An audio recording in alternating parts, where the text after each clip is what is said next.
When I bought the Blackstar HT5 over there, I don't know, nearly a year ago now, I wanted, I've done reviews actually, I'll link to those at the end of the video if you want to have a look at those, because it's a cracking little amplifier. But I bought it really because I wanted to get back to the kind of valve sound that I used all the time when I was in live bands. But the Marshall I've got there is really just far too loud, even when it's attenuated from 100 to 25 watts to use inside a house, even in this little kind of purpose-built studio area that we've got now.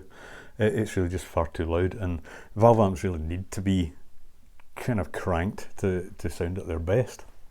So with these kind of new breed of little 5 watt amps, and the Blackstar even attenuates to half a watt, which is what it's on now, it gives you that possibility that you can actually, you know, mic up a valve amp at home or practice at home, and you've got the valve sound, and you can kind of crank it up and still have it at a pretty low volume because it's at such a small output.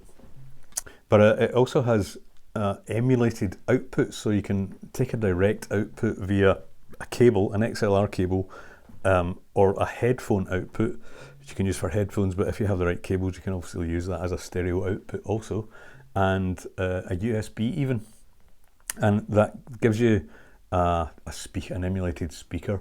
And with the little Blackstar you can switch between an emulated 1x12 speaker like the amp itself has, or a 4x12 like the cabinet I used to play this Marshall through. So I just thought immediately, well, that might be useful at some point, but I bet it sounds crap, because the Marshall has a similar feature which really is crap. It's just brittle and kind of tinny, and it's just unusable. It's not something I ever used, and I just assumed it would be the same with the Blackstar. I did actually do a range of tests where I compared miking it up with a 57 to all the various outputs, and my conclusion was it's better than the Marshall's emulated circuit, I guess, but still not too great. But I thought, for some reason, I just thought, actually yesterday, I was doing a video yesterday, and I just thought I'll try this again, because I wonder if actually I can use the setup I've got here with the GT100, which I've basically got set up just as an effects board. So I've got compression, overdrive, delay and chorus set up just as individual foot switches really. So there's a distortion as well, sorry. So the compression and the distortion go in front of the amp, so guitar into the amp effectively, and then the delay type effects and the chorus go into the effects loop. If you've got something like this GT100, you can set things up that way because it has a send and return, and so does the amp, and it's kind of a better way to set effects up. So anyway, long story short, I just thought yesterday, I wonder if that emulated setup would work the way I've got this all set up with 4 different cables. So I tried it, and it did, and it actually sounded pretty good. Because what I discovered, and it's not very clear from the manual or anything I've found online about this amp, or I guess any amp that has an effects return that you want to use this 4 cable setup, what actually happens is the preamp of the amp, which has a valve in it, goes to the effects loop first, and then to the power amp. But it goes to, if you've unplugged the speaker, obviously you always have to have something plugged into the amp if you're going to do that, or otherwise terrible things can happen to the amp. So that's all set up with this. But actually the emulated stuff, the emulated amp output, is just between the preamp and the power amp. So it's after the effects loop. So in other words, it does incorporate the effects setup that I have, and I think it actually sounds quite good.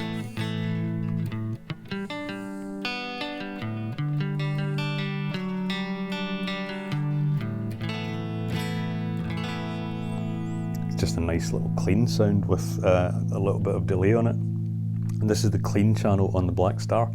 So I can go, the way I've got things set up, I can use the Blackstar's gain stage, dirty channel.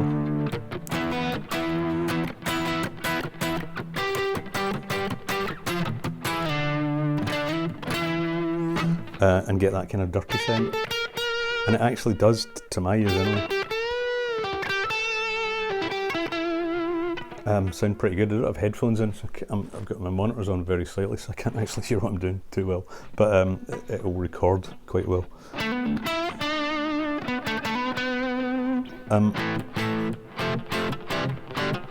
I actually think that's pretty playable.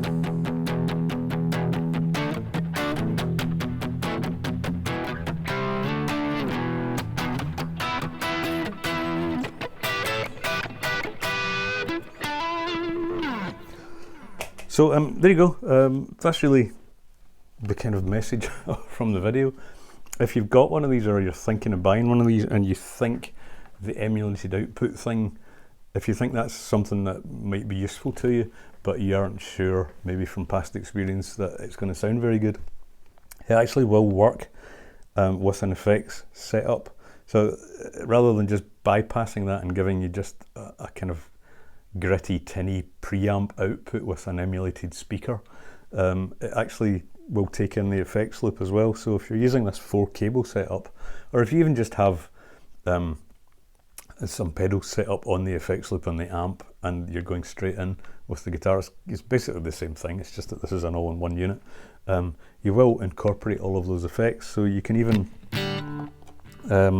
staying on the clean channel, I've got a little light overdrive set up on this, so I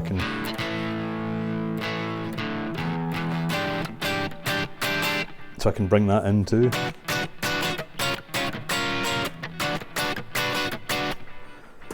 So you can have your full kind of palette of sounds, which is more or less giving you the amp sound that you're used to.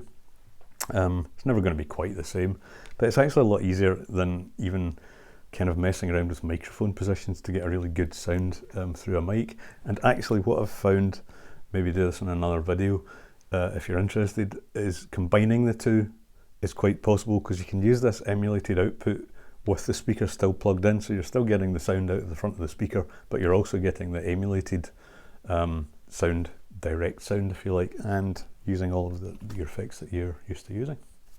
So I hope that's been useful to you. It's something I just couldn't find any information about, and I just thought I'll just try it. I had everything set up, and it was just a case of running a cable worth doing. So like I say, hope it's been useful to you. Let me know in the comments if you've done something similar, or if you found that useful. And if you haven't subscribed and have found any value in this, please do consider subscribing and liking the video. And I'll see you in the next one. Cheers for now. It's been Dave, Creative Guitar Lounge. Bye bye.